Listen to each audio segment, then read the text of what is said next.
The New York Mafia is literally operating a high-tech casino heist operation right now. Every shuffling machine, every celebrity player, every supposedly fair poker game was secretly rigged to steal millions from wealthy victims across Manhattan, Miami, and Las Vegas. That's why today I'm breaking down every single way the New York Mafia currently makes money and exactly how they're pulling it off, starting with the most sophisticated scheme the FBI has ever seen: rigged poker games. In October 2025, the FBI dropped an indictment so shocking that even organized crime experts couldn't believe it. 4 of the 5 families worked together to run a rigged poker network that stole $7 million using hacked shuffling machines and NBA players as bait. Before you think this is some old-school card-marking operation, hear me out. The level of technology they used makes casino security systems look amateur. Here's what they actually did. The crew hacked Deckmate 2 shuffling machines to transmit the exact card order to operators sitting off-site in different locations. Those operators would then relay the information through hidden earpieces to a quarterback at the table who knew every single card about to be dealt. But that wasn't enough. They also deployed X-ray poker tables that could read face-down cards in real time, electronic chip trays with cameras hidden inside them, and special contact lenses that let players read pre-marked decks. When one victim bought the rigged shuffler to try catching them, they literally robbed him at gunpoint. The games ran across Manhattan luxury apartments, Miami penthouses, Las Vegas high roller suites, and Hamptons vacation homes. NBA Hall of Famer Chauncey Billups and former player Damon Jones were named in the indictment as celebrity lures who attracted wealthy marks to the tables. The FBI called this collaboration between 4 families extraordinarily rare. But here's where it gets dark. Former Gambino member Louis Ferrante told NBC News that the mob moves with the technology. They're getting some geek who knows technology and he's doing it for them, which means this wasn't some one-time experiment. This is the new business model. Illegal sports betting. Legal sports betting exploded after 2018, with every state rushing to legalize it. But the mob carved out a niche that casinos and apps can't touch: credit betting. Here's the thing. Former federal prosecutor Andrew Zuckerman explained it perfectly. There are people who want to bet on credit, which with legalized operations, you really can't do. So that's part of the mob's territory. When you can't get a DraftKings account because you're already in debt, or you want to bet amounts that would trigger reporting requirements, the families are waiting with open books and offshore servers. The scale is massive. A June 2024 takedown of a Gambino operation on Staten Island revealed $22.7 million in illegal wagers from over 70 bettors over just 6 months. The entire thing ran through an offshore website called ubet1288.com. Gambino soldiers John LaFord and Anthony Kinquay Jr. each supervised sheet holders who collected bets and payments at the Eltingville Shopping Center and the South Shore Diner. Walk into either location during football season, and you could place a bet worth more than most people's mortgages. But the Gambino operation looks small compared to what the Lucchese family built. Captain Anthony Villani ran an online gambling business, using Costa Rica-based servers since at least 2004. This wasn't some side hustle. He served between 400 and 1,300 bettors weekly and collected over $1 million annually. When he got sentenced in July 2025, he agreed to forfeit $4 million. The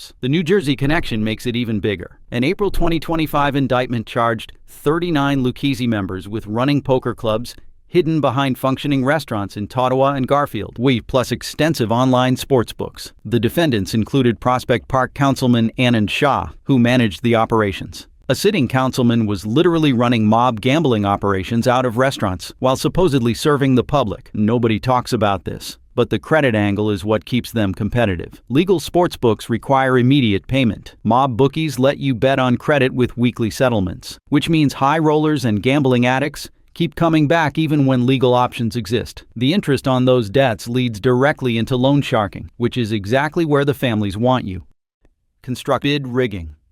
New York's construction industry generates $25 billion annually, and the mob treats it like a personal ATM. Every luxury hotel, every high-rise tower, every renovation project is an opportunity to skim millions through kickback schemes that inflate costs and corrupt the entire bidding process. The January 2023 Manhattan District Attorney indictment revealed exactly how they do it. A $5 million kickback scheme corrupted multiple luxury hotel projects, including the Fifth Avenue Hotel, the Citizen and Bowery, and a 32-story tower called the Remy. 24 individuals and 26 companies were charged across 83 counts. Here's how the scheme worked. Robert Basilis, a Gambino associate who was also a vice president at the Rinaldi Group, now had access to competitors' bid information. He would provide that inside information to co-conspirators before the bidding process even started. They knew exactly what numbers to beat and by how much, but instead of undercutting competitors, they inflated their bids to include kickback funds that flowed directly to Gambino Captain Frank Calypso Camuso's family-owned companies. The construction companies paid more, and the mob pocketed the difference. Nobody except the conspirators knew the bids were rigged from the start. But here's where it gets really smart. Former FBI agent Bruce Moe explained that the families shifted their strategy. They now target non-union contractors rather than union shops because non-union sites are less policed and can play all kinds of games with their books. This represents a complete evolution from the classic mob playbook. For decades, the families controlled unions and used that power to extort contractors. Now they've realized that unregulated non-union contractors are actually easier targets because there's less federal oversight and fewer regulations to navigate. The corruption reaches into the unions themselves. James K. Hill, president of the New York State Building and Construction Trades Council, was sentenced to 51 months in prison after accepting over $100,000 in bribes. Wiretaps caught him bragging about his relationships with Gambino captains. The man supposedly representing workers' interests was taking payoffs to give mob-connected contractors favorable treatment. You walk through any major construction site in Manhattan, and there's a legitimate chance that some aspect of how that project got built involved mob influence. The bidding was corrupted, the materials were overcharged, or the labor contracts were rigged. The scale is so massive that legitimate contractors often can't compete without paying tribute themselves. Demolition extortion.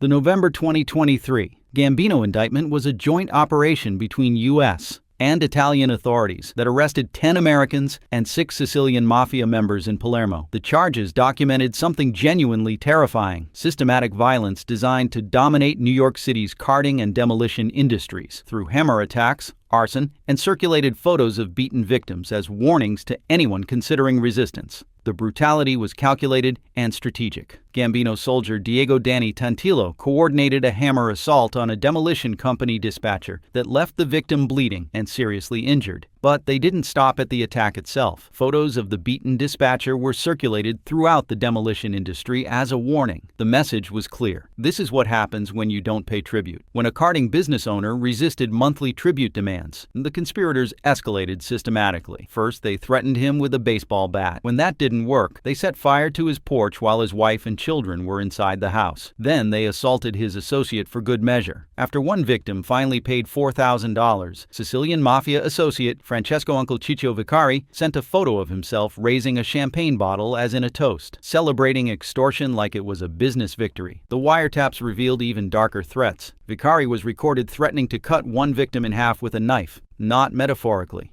literally describing how he would dismember someone who refused to cooperate. Federal prosecutors played these recordings in court. But here's what makes this particularly insidious. Captain Joseph Joe Brooklyn Lanny, who took over after boss Frank Cali was murdered outside his Staten Island home in 2019, pled guilty in October 2025. This wasn't some rogue crew operating independently. This was sanctioned by the family's leadership structure. The indictment also exposed widespread no-show job schemes running parallel to the extortion. Conspirators received union paychecks and full health benefits for positions requiring zero actual work. They would appear on company books as employees, collect salaries, and never set foot on a job site. The demolition companies paid for phantom workers because refusing meant violence. Walk into any demolition or carting company in Brooklyn or Staten Island and ask the owner if they've ever been approached about monthly payments. Most won't answer because they're still paying. The ones who stopped paying either sold their businesses or don't operate in those territories anymore. The FBI arrests made headlines, but the underlying system of tribute and protection payments continues because new soldiers simply take over the collection routes. And demolition extortion generates millions through violence and fear, but at least those companies know they're dealing with criminals.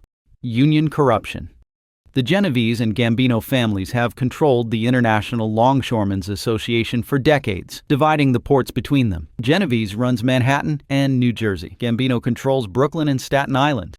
A Waterfront Commission audit found that nearly 1 in 5 proposed ILA hires had documented mob connections. 1 in 5. That's not infiltration, that's ownership. The financial extraction is absolutely massive. Commission reports documented $147 million paid to 590 people in outsized salaries for jobs that didn't require showing up. Nearly 20 individuals earned over $450,000 annually for no-show positions. ILA member Paul Moe received 24 months in prison for fraudulently collecting nearly $500,000 yearly while appearing only 8 hours per week. He made $500,000 for what amounts to a single workday. But here's the truly insane part. These aren't secret payments or under-the-table cash. These are official union salaries with full benefits, pensions, and healthcare coverage. The mob has so thoroughly corrupted the system that their tribute comes directly from legitimate payroll departments with proper tax documentation. The Colombo family's approach to union corruption was even more brazen. Between 2021 and 2024, federal prosecutors charged the entire leadership, including boss Andrew Russo, who died during the case, and underboss Benjamin Castellazzo, with extorting a Queens labor union official for over 2 decades. They demanded a portion of his salary while threatening to kill him in front of his family. He paid for 20 years because the alternative was death. The same Colombo leadership simultaneously pressured fund trustees to select Colombo-affiliated vendors for claims administration and pharmaceuticals. They attempted to divert over $10,000 monthly from healthcare funds meant for workers into mob-controlled companies. Union members paying dues thought their money funded healthcare. Instead, it funded the Colombo family's operating expenses, while their bosses threatened murder. The ILA situation is so corrupt that federal authorities have repeatedly attempted intervention, only to face resistance from union leadership that's either compromised or terrified. Dock workers pay union dues, believing they're funding representation and benefits. Instead, a massive percentage flows to mob-connected individuals collecting salaries for phantom jobs while actual workers struggle. And this union corruption generates millions through institutional theft that's technically legal because it's processed through official channels. But at least union scams require some paperwork and bureaucratic manipulation. Loan sharking. The integration of loan sharking with illegal gambling creates a trap that's almost impossible to escape. You lose money betting through their sportsbook. They offer you a loan to cover the debt, and suddenly you're paying 1.5% weekly interest on a principal that never decreases. The Bonanno family's operation shows the true brutality of this system. Soldier John Bazoo Regano loaned one victim $150,000. The weekly interest payments were approximately $1,800. Week after week after week, the victim paid nearly $2,000 and the debt never shrank. That's $7,200 monthly that goes nowhere except into Regano's pocket. But here's where it gets absolutely insane. Even after Regano was arrested, pled guilty, and was sentenced, he continued extorting the same victim. He would approach the guy at federal courthouse status conferences while both were there for hearings. In March 2023, a co-conspirator warned the victim that Regano wanted full repayment, and nobody's looking for anybody to get hurt. The threat was clear even after federal conviction. Acting Bonanno Captain Ronald Ronnie G. Gianzo built a $3 million loan shark portfolio through systematic violence. He ordered associates to commit violence for collection purposes, even while he was incarcerated. In one recorded conversation, he directed an associate to break a victim's knee within 1 month of his prison release. Break someone's knee for missing loan payments. That's the enforcement mechanism. The psychological trap is perfect. Gambling addicts who lose through mob sportsbooks can't go to legitimate lenders because they're already in debt. The mob offers immediate cash with no credit check and no paperwork. The borrower thinks they'll hit a big win and pay everything back. They never do. The weekly interest payments become permanent, and missing even one payment means violence. Walk through any neighborhood where the families operate, and you'll find small business owners, construction workers, and chronic gamblers making weekly payments to the same guy for years. They've paid back triple the original loan amount and still owe the full principal. The families don't want the loans repaid. They want permanent revenue streams from people too terrified or too trapped to stop paying. OSHA fraud. Bonanno soldier John Bazoo Regano operated 2 fake occupational safety schools on Long Island that never provided actual training. Workers would show up expecting OSHA certification courses, and instead they received fraudulent certificates for classes they never attended. 0 instruction, 0 safety training, just fake paperwork and real credentials. The scale of the fraud was massive. The schools falsified Department of Labor paperwork, representing that hundreds of workers had completed required safety courses. Construction workers across Long Island and New York City were operating on job sites with fake OSHA certifications, creating genuine safety hazards, while Ragano collected tuition payments for training that never happened. But here's what makes this scheme particularly useful for the mob. Ragano didn't just use the schools to generate revenue. He used them to conduct La Cosa Nostra meetings and store illegal drugs and fireworks. The schools were fronts in the most literal sense. They appeared legitimate enough to process Department of Labor paperwork, while functioning as criminal operations centers. Federal agents raiding the locations found contraband alongside the fake certification equipment. The genius of this racket is that workplace safety requirements create mandatory demand. Construction workers need OSHA certifications to work on most job sites. Contractors need proof that their workers completed safety training. Union members thought independent trustees were selecting vendors through competitive bidding. Instead, the Colombo family was steering millions in contracts to their chosen companies and extracting tribute from those vendors. This represents a complete evolution of traditional labor racketeering into white-collar territory. No violence, no threats, just paperwork manipulation and contract steering that generates steady income without the risk of assault charges. The FBI might arrest you for fraud, but you're not getting charged with attempted murder. And OSHA fraud, combined with healthcare contract manipulation, shows how the families adapt legitimate business structures into criminal enterprises. Yeah, but those schemes at least operate within American borders. International drug trafficking.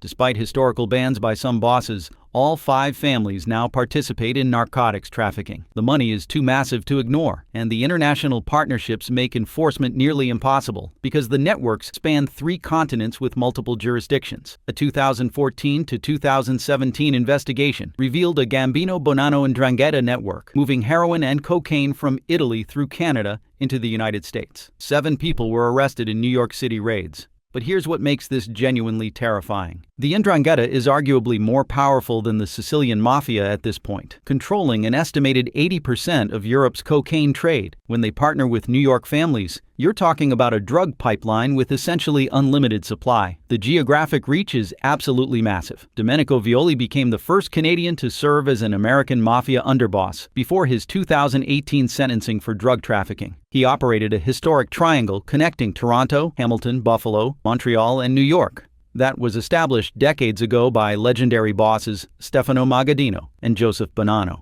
That infrastructure still exists and still moves product. The 2021 Colombo indictment documented Captain Vincent Riccardo transporting large marijuana shipments from New York to Florida by vehicle. This wasn't sophisticated international smuggling, just driving massive quantities down Interstate 95. The simplicity is the point. While federal authorities focus on ports and borders, the families move product through normal highways in regular vehicles. But the most surprising partnership involves street gangs. The Lucchese family formed an alliance with the 9 Trey gangsters, a blood set to smuggle drugs and cell phones into East Jersey State Prison through corrupt corrections officers. Italian organized crime cooperating with street gangs was almost unthinkable 2 decades ago. Now it's standard operating procedure because both groups profit. The international aspect provides perfect insulation. When New York arrests happen, the Italian suppliers simply connect with different American distributors. When Italian arrests happen, the New York families source from different international cartels. The network adapts faster than law enforcement can dismantle it. Professor Federico Varese estimates the 5 families now comprise only a few hundred individuals compared to their 1980s strength. Yet the October 2025 indictment involving 4 families cooperating on the rigged poker scheme shocked even organized crime experts because such collaboration was described as extraordinarily rare. Current rankings place the Genovese family as strongest, with roughly 225 made members and 2,000 associates. Only 11 Genovese members have ever turned government witness. The Gambino remain powerful through construction and waterfront control. The Lucchese dominate gambling networks in New Jersey. The Bonanno have rebuilt after the Donnie Brasco infiltration. The Colombo, smallest and weakest, were notably absent from the 2025 gambling indictment. Former undercover FBI agent Joaquin Garcia summed it up perfectly. Every time you hear of one of these takedowns, people say organized crime is done. No, it isn't. The families have adapted by embracing technology, shifting to non-union targets, and finding niches like credit betting that legal alternatives cannot fill. Their business model endures because the fundamental services they offer, credit, protection, dispute resolution, access, still find customers willing to pay. If you enjoyed this video and want to see more, click the video on the screen now.